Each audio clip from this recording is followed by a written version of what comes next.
Bendiciones. Mira, en el día de hoy vamos a hablar de alguien que, aunque es el hombre más famoso del mundo, porque las cosas son antes y después de él, es el hombre más seguido del mundo por más de 200 millones de personas que lo siguen a él.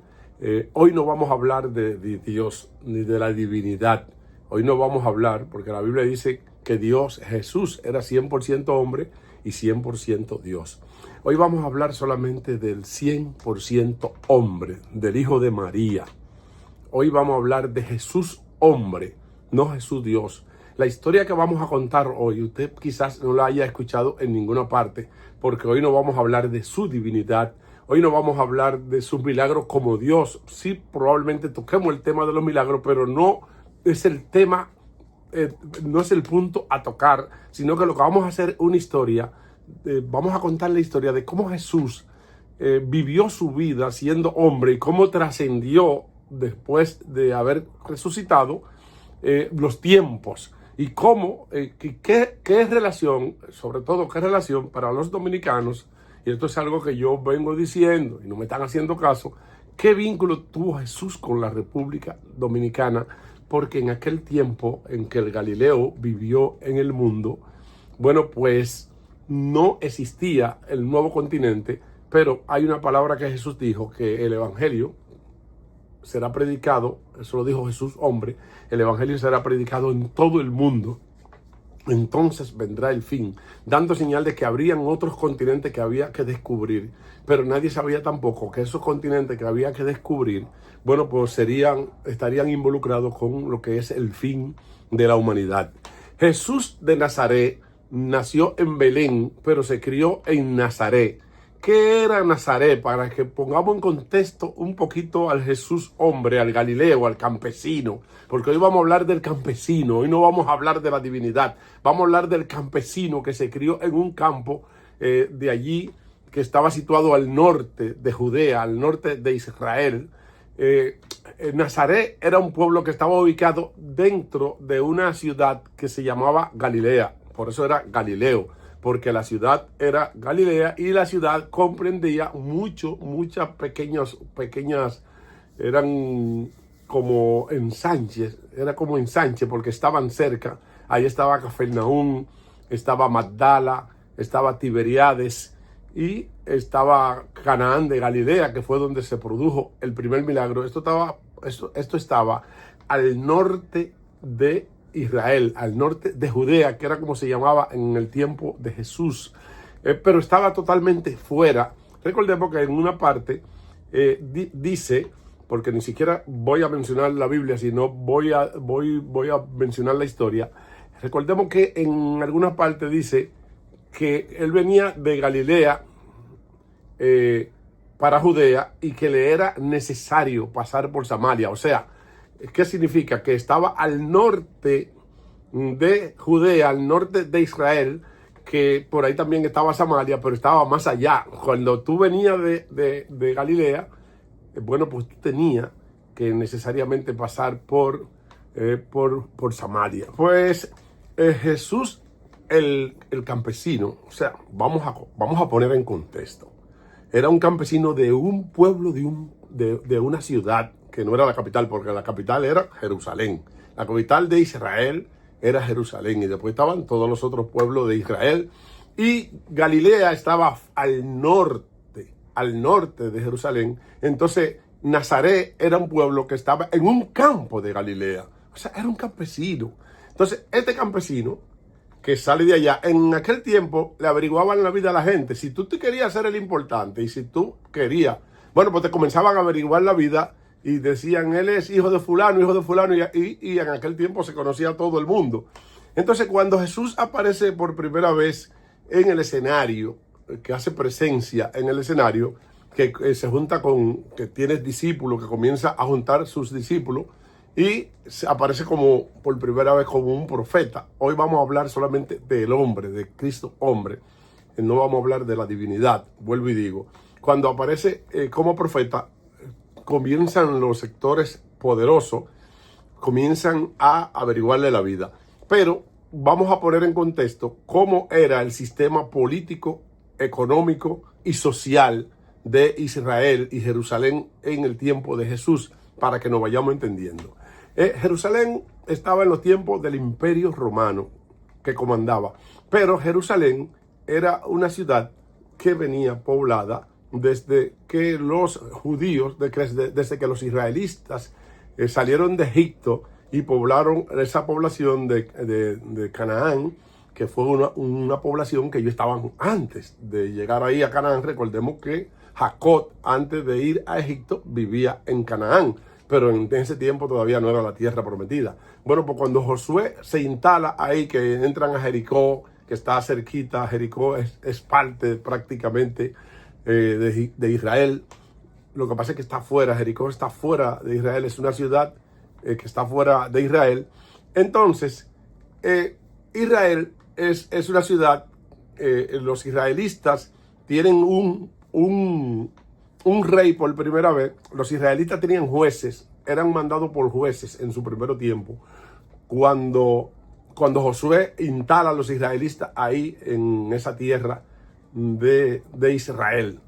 Entonces, el primer rey que tuvieron los israelitas fue el rey Saúl. Ellos pidieron un rey, aunque Dios no quería ponerle rey. Dios le dijo, si le ponemos rey, ustedes van a tener problemas. Ellos querían rey como quiera. Bueno, pues todo el mundo sabe la competencia, todos los problemas que hubo entre el rey Saúl y el rey David, entre Saúl y David, porque David fue ungido como rey mucho antes de que Saúl fuera puesto como rey. Entonces, después de la muerte de Saúl y su hijo Jonatán, que fue muerto por los filisteos, tenemos que decir que los filisteos son lo mismo palestino. Palestino significa filisteo, son los mismos palestinos que vivían en esa parte, que está por ahí, por esa misma región, un poquito más allá de lo que es Palestina. Su primer rey de Israel fue el rey Saúl, lo sustituyó luego el rey David, y por ahí, entonces, después del rey David, lo sustituyó el rey Salomón.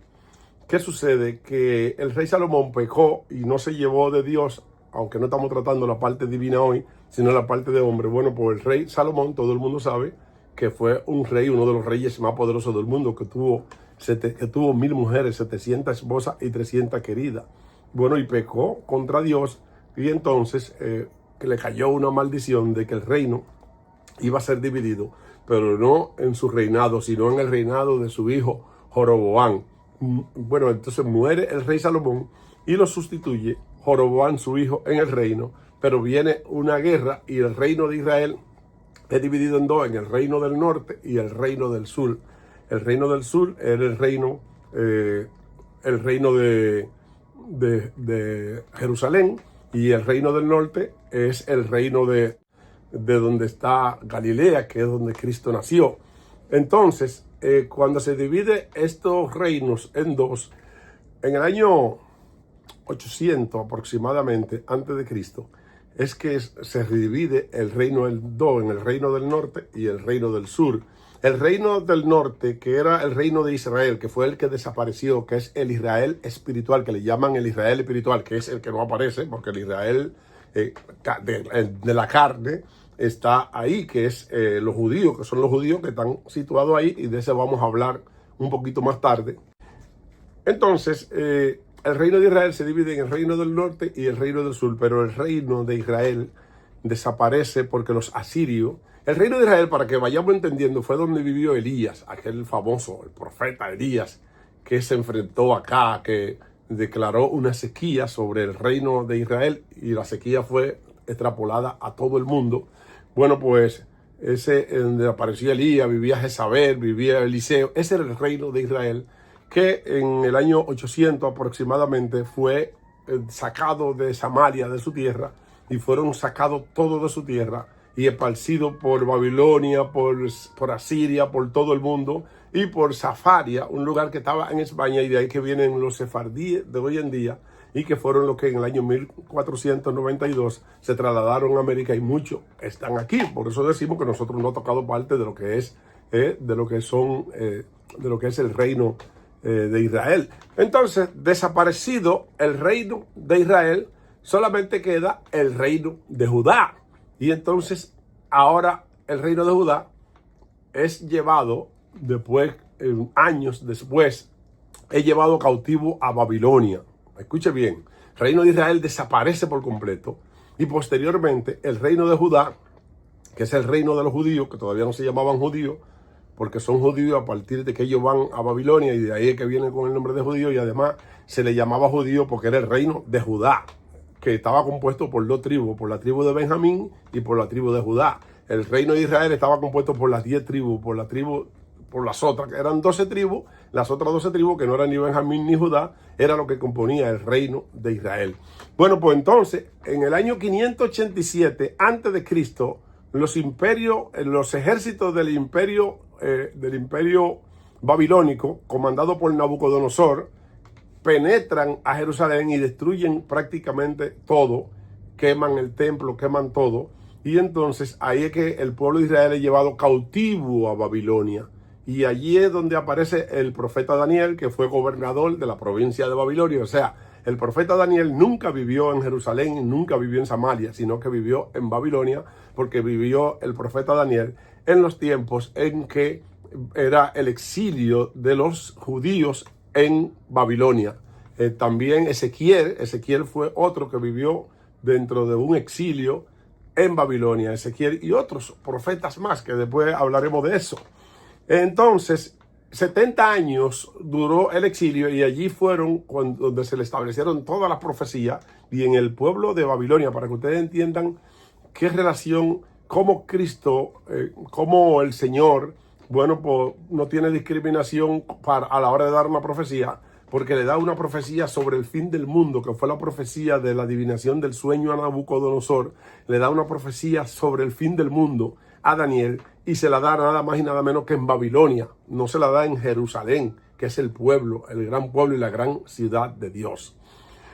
Bueno, pues entonces ellos regresan, el pueblo de Israel regresa, 70 años después regresan a su tierra, porque el rey Nehemías, que era copero del rey, le pide al rey, y entonces vinieron muchos profetas, como era Esdras, como era Zorobabel, y se reconstruye de nuevo el templo. Ya Daniel no existía, ni existía Ezequiel, ni existía ninguno de esos profetas, ya 70 años después, cuando fue restaurado el reino de Israel en su tierra, y ya ahí es que se oponen los Tobías y los Zambalá, que después se convirtieron en esta tierra de Samaria, que era donde estaba el reino de Israel, se convirtieron en samaritanos. Ahí convivieron esa tierra, toda la gente de Babilonia, todos los impíos que vinieron de Asiria a Babilonia, y todas las regiones de Canaán, y todas las regiones que estaban por ahí, y vinieron, cómo no, de Galilea también, y todos los que vinieron de por ahí, de por esos lados. Bueno, pues definitivamente se instalaron donde estaban los israelitas, y fueron a lo que se le llamó samaritanos, que eran enemigos de los judíos. Bueno, en ese contexto es que 400 años después de el cautiverio de Israel en Babilonia, es que llegamos a la era de Jesús. Eso es para poner en contexto, es que llegamos a la era del Galileo, porque la historia que estamos contando es la historia del Galileo. Si nos vamos un poquito más para atrás, al pueblo de Israel, de dónde viene, recordemos que en Génesis habla de un llamado que Dios le hace a Abraham. Dios le dice a Abraham: vete de tu tierra y de tu parentela y de la casa de tu padre a una tierra que yo te mostraré, y haré de ti una nación grande y bendeciré tu nombre. Entonces le promete a Abraham un hijo, pero ya Abraham era viejito y no podía tener hijos, y Sara le pidió a Abraham que se llegara a la esclava Agar para que tuvieran un hijo, y de la esclava Agar es que nacen los ismaelistas. Todo esto lo estamos poniendo en contexto porque con esta historia del Galileo vamos a llegar a la época de los árabes y de los hijos de Ismael, y es bueno que sepamos de dónde viene. Bueno, pues todos los hijos de Ismael son los árabes, son los musulmanes que tenemos hoy en día, y esa religión tan grande. Los hijos de Mahoma son los hijos de Ismael, ese hijo que tuvo Abraham con la esclava Agar. Posteriormente se le presenta Dios a Sara y a Abraham, y le dice que van a tener un hijo que se va a llamar Isaac. Tienen un hijo que se llama Isaac. Isaac tiene dos hijos, dos gemelos. Uno se llamaba Esaú y otro se llamaba Jacob. pero el primogénito era Esaú, y entonces Esaú vende su primogenitura y Jacob se queda con la primogenitura, engaña a Esaú y tiene que irse huyendo a Madián. Tiene que irse huyendo a Madián, no, a Harán, que era donde era original Ur de los Cardeos, que era donde era original Abraham. Y allí entonces es que conoce a Raquel y a Lea, y estas dos mujeres, con estas mujeres tiene 8 hijos, y con estas dos mujeres tiene 9 hijos, porque tuvieron una hembrita. Él tuvo una hembrita con Lea, tuvo una hembrita, pero él amaba a Raquel, y tanto Raquel como Lea buscaron a sus esclavas para que tuvieran hijos, y tuvieron 2 hijas de las esclavas de cada una, y de Raquel tuvo Jacob, con Raquel tuvo 2 hijos, que fue José y Benjamín, que era la tribu con la que se quedó Judá. Los otros hijos lo tuvo Lea, y esas son las 12 tribus de Israel que tenemos cuando Cristo, en los tiempos de Cristo. Las 12 tribus de Israel son los hijos, por eso se llama los hijos de Israel, que nunca han pasado de moda y hoy en día tienen el conflicto con los palestinos, y hoy en día está el problema de los israelitas, que todo ese problema parece que nunca pasar. Esos son lo que llamó Abraham aquella vez. Pero vamos a hablar y vamos a entrar de nuevo a lo que es el tiempo de Jesús, porque vamos a hablar de Jesús hombre, del Cristo hombre, no del Dios, sino del hombre. Bueno, vamos a ponerlo en un contexto. Este hombre, ya con 30 años, vivió en el anonimato toda su vida, desde 12 años que fue que apareció en un templo, hasta los 30 años que fue cuando salió, que comenzó el primer milagro que hizo, fue cerca de por allá de Galilea, en Caná de Galilea. El profeta Isaías dice que Galilea era un lugar gentil, Galilea de los gentiles, la tierra posada en sombra de muerte, vio gran luz, luz le resplandeció. O sea, que fue que el hecho de que Cristo naciera en la tierra de Galilea,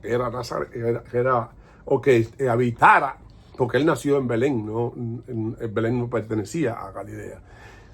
Bueno, este hombre llega a este campesino y comienza a hacer milagros. Vamos a ponerlo en contexto como el hombre, como el Jesús hombre. Vamos a hablar del Jesús hombre. Este campesino llega a hacer milagro y comienza a hacer milagro allá en su campo. Comienza y va a Cafarnaúm, que era un pueblo que estaba cerca de Nazaret. Estaba en el mismo Galilea, estaba Cafarnaúm, porque vuelvo y digo que todos esos pueblos, Galilea es como la ciudad grande que tiene muchos pueblos, y ahí estaba Tiberíades, estaba Caná de Galilea, estaba Magdala, que era donde era María Magdalena, Magdala, que pertenecía a Galilea también, y Jesús escoge a su discípulo de Cafarnaúm, que era una ciudad que era una ciudad costera donde se pescaba, y ahí él lo encuentra pescando, y ahí él escoge a sus discípulos. Comenzó a hacer milagros y entonces comenzó a tener discípulos. Escuche bien, el hombre, el campesino, comenzó a hacer milagros y comenzó a tener discípulos. Ahora vamos a hacer un análisis de la composición social, religiosa y política de lo que era Israel en aquel tiempo, que se llamaba Judea, que estaba situado en Jerusalén, que es la misma Jerusalén prácticamente de hoy en día. Israel era gobernado, Jerusalén era gobernado, el mundo era gobernado por el Imperio Romano, prácticamente en el año 1, en el año 30 después de Cristo. Ya Israel era gobernado por el Imperio Romano y tenía como gobernador en aquel tiempo a Poncio Pilato, que era gobernador de Jerusalén, y tenía a Herodes, que era el gobernador de Tiberíades, que era un lugar que estaba específicamente allá en Galilea.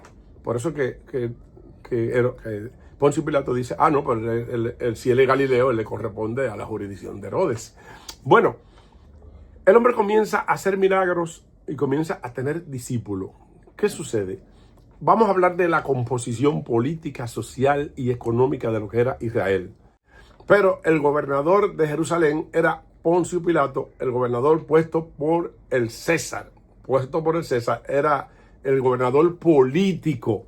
Pero el gobernador político se sometía prácticamente a las leyes religiosas de lo que era el pueblo judío, porque el pueblo judío venía con una tradición de grandes profetas judíos que se habían levantado, como Moisés, como Elías, como Jeremías. Esos profetas eran conocidos ya en aquel tiempo, en el tiempo de Jesús, Jeremías, Daniel, bueno, todos esos profetas que están en la Biblia ya eran conocidos.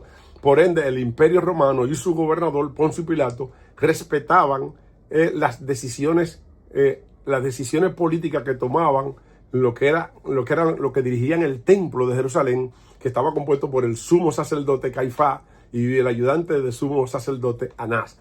Bueno, esto era el gobierno religioso de Jerusalén. Eran ley, batuta y constitución. Era lo que tú no podías rebatirle, ni tú podías hacer nada sin ellos, sin que ellos te enfrentaran. Si tú hacías cualquier tipo de milagro, si tú decías que tú eras cualquier tipo de profeta, tú te ibas a encontrar con que te iban a confrontar. El sumo sacerdote eran los que tenían el control religioso de la ciudad de Jerusalén en aquel tiempo, y cualquier persona que tuviera la categoría de rabino o cualquier cosa tenía que someterse a un escrutinio de ellos, y si no se sometía a ellos y a sus tradiciones religiosas y a lo que decía la Torá y a lo que ellos decían, entonces ellos podían acusarlo de blasfemo y podían llevarlo hasta a ser juzgado y meterlo a la cárcel. ¿Qué sucede? Que ellos podían hacer muchas cosas, pero no podían decretar la pena de muerte en contra de nadie, porque eso eran atribuciones únicas y exclusivamente del Imperio Romano. Sobre todo la crucifixión, ellos no podían crucificar a una gente. Entonces, en este contexto es que surge Jesús el Galileo, el campesino, el que viene del campo de allá de Nazaret. Surge este campesino y viene haciendo milagros, viene haciendo que los ciegos vean, que los cojos hablen, sacando demonios, sacando de todo, y viene con una inmensa cantidad de discípulos, y viene con una fama de aquel campo de Galilea. El Galileo, el campesino, estaban haciendo milagros por su campo y ellos no le daban mente. Estaba en Galilea por allá, estaban en el Cafarnaúm. Pero ¿qué pasa? Que el campesino un día se le ocurrió venir a Jerusalén. Ya la fama de Jesús, estamos hablando de Jesús hombre, no estamos hablando de Jesús Dios, ya la fama de Jesús había crecido y era conocido en Jerusalén. Y en una se metió al templo de Jerusalén y comenzó a azotar a todo el que estaba ahí. Ya eso estaba confrontando directamente a lo que eran los jerarcas eclesiásticos, tanto Caifás como Anás, el sumo sacerdote, y todo el que tenía que ver con todo lo que eran los jerarcas judíos de aquella época. Entonces comenzó, ¿qué fue lo que comenzó a hacer el Galileo? ¿Qué fue lo que comenzó a hacer el judío? Atentar en contra de los intereses. Presten atención, el Galileo comenzó a atentar en contra de los intereses de lo que era la estructura del templo de Jerusalén, aquel famoso templo de Jerusalén que primero fue construido por Salomón y después fue reconstruido por el rey Herodes, y era el templo más grande del mundo que existía, porque recordemos que Salomón llegó a ser el rey más millonario del mundo y con más recursos del mundo. Entonces todo el mundo, venían del mundo entero, iban a Jerusalén a ver el famoso templo de Israel. Bueno, pues cuando Jesús va al templo y comienza a predicar en el templo y comienza a enfrentarse a los escribas y fariseos face to face, y a decirle que son hipócritas, y a confrontarlo por la palabra, y a decir que ellos no están cumpliendo la palabra, y a decir que ellos son unos falsantes porque lo que van es cobrar el diezmo y la ofrenda. Jesús se enfrenta con el poder eclesiástico. O sea, el Galileo, el campesino, se enfrenta con el poder eclesiástico de aquellos tiempos, y entonces comienza a trazarse, comienza a elaborarse un plan para tratar de salir del Galileo, porque lógicamente si seguían y dejaban al Galileo que siguiera haciendo milagros, que siguiera, lo último que hizo fue que resucitó un muerto cerca de por ahí, cerquita del templo de Jerusalén, en Judá. Él resucitó un muerto, a Lázaro. Entonces ya el poder de este campesino estaba creciendo de manera vertiginosa, porque es que cada día más gente y más gente y más gente seguían al campesino. De manera tal que cuando llegó el día de Ramos, llegó en el día de la Pascua, allí que entró a un burro a Jerusalén, le vocearon Hosana. Hosana era el nombre de Dios, le vocearon al campesino. Entonces ya este tipo estaba atentando en contra de los intereses de la iglesia. Ahí es donde el sumo sacerdote, Caifás, dice que es preferible que muera un hombre y no que perezca todo el pueblo. ¿Por qué? Porque es que este hombre estaba atentando en contra de los intereses de la iglesia. ¿Hasta dónde íbamos a llegar? Él estaba desautorizando lo que era la jerarquía eclesiástica y de los grandes sacerdotes, de los sumos sacerdotes. Él estaba confrontándolo directo, diciendo que ellos no estaban llevando la palabra de Dios, diciendo que ellos no estaban en contra, y sobre todo, él alegaba que él era hijo de Dios. Ese no es el tema que estábamos tocando hoy, pero él decía que era hijo de Dios, que en esos términos se estaba considerando como blasfemia. En aquel tiempo te acusaban de blasfemia y te metían preso los sumos sacerdotes. Te acusaban de blasfemia y te metían preso en aquel tiempo. Bueno, pues en estas condiciones social, política y económica, en que el Imperio Romano es el que manda y que el Poncio Pilato era prácticamente el gobernador de Judá, pero la iglesia tenía poder sobre los judíos y podía someterlo. ¿Por qué? Porque por blasfemia, porque si violaban las leyes de la iglesia, podían someterlo por blasfemia. Sin embargo, con el Galileo ellos no solamente lo sometieron por blasfemia, sino lo sometieron por blasfemia y se lo llevaron a Poncio Pilato. ¿Para qué? Porque ellos no tenían jurisdicción para quitarle la vida a nadie, ni a un judío ni a nadie. Y sobre todo ellos querían ¿qué? Querían crucificarlo. Querían dar un ejemplo para que ningún campesino de eso, porque ya se habían levantado unos cuantos más diciendo que venían en nombre de Dios. Entonces venía este señor que dice que es hijo de Dios, pero este hombre está haciendo milagros, este hombre está levantando muertos, este hombre está sacando demonios, este hombre está haciendo que los ciegos vean. Y habían testimonios claros que iban donde los fariseos a decir, oye, él me sanó. Entonces este hombre definitivamente estaba atentando en contra, este hombre estaba atentando en contra de los intereses de lo que es el reinado eclesiástico que primaba en Jerusalén en aquel tiempo. ¿Qué sucede? Que inmediatamente se elabora un plan para salir del Galileo, para quitarle la vida al Galileo, pero no podían hacerlo, no podían acusarlo en la calle, porque cuando él andaba en la calle, cuando Jesús salía a la calle, salía con miles de gente. Hay reportes de que cuando se metía en un campo, se metían hasta 6,000 gente. Recordemos que cuando se hizo el milagro, donde se le dio comida a todo, habían 6,000 personas. Dime, ¿cómo tú, un hombre que tenga una actividad con 6,000 personas, vaya a crucificarlo? O por te matan las 6,000 personas. Entonces, ¿qué sucede? Que ellos tenían que agarrarlo solo cuando él estuviera ya guardado en su casa. Es por eso que ahí tenían que contar con la complicidad de uno de los discípulos que lo llevara a lo que era el refugio, de Jesús, donde él estaba, donde él se quedaba en la noche. Porque ahí era que lo podían agarrar solo con sus discípulos, y ahí lo agarraban y lo sometían, lo metían preso, y entonces se lo llevaban a Pilato y hacían lo que ellos querían hacer con él. Entonces ya se arma todo y aparece un traicionero que es parte de los discípulos.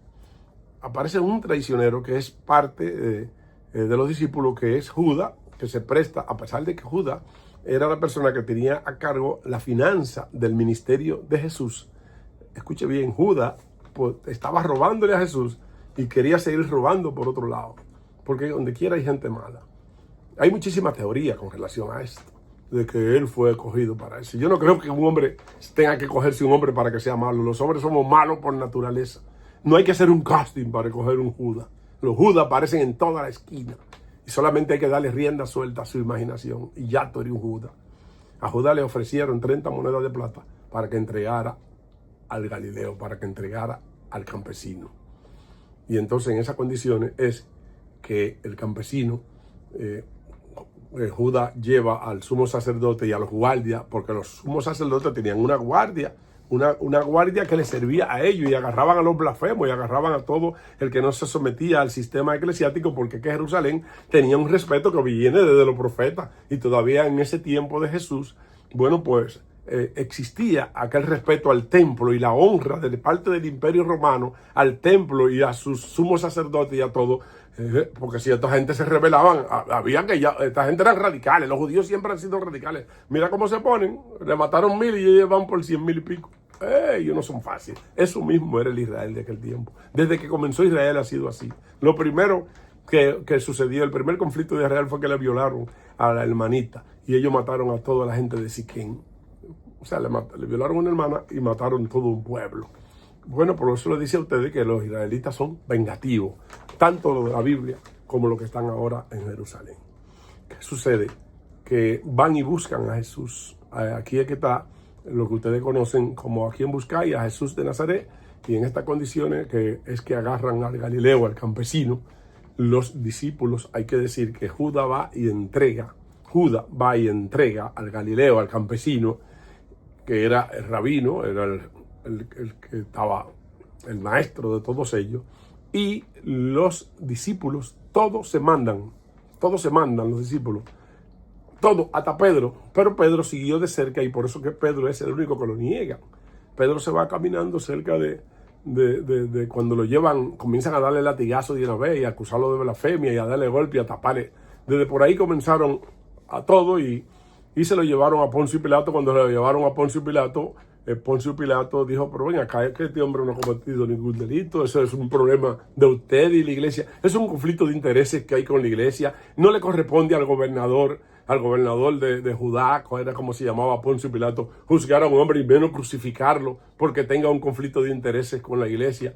Y entonces ellos le dicen, porque aquí siempre la Biblia tiene más política que religión, ahí es que le dice los sacerdotes, Caifás, le dice a Poncio Pilato, si tú este hombre se hace llamar rey, y si tú no lo ejecutas, si tú no lo crucificas, entonces tú eres enemigo del César.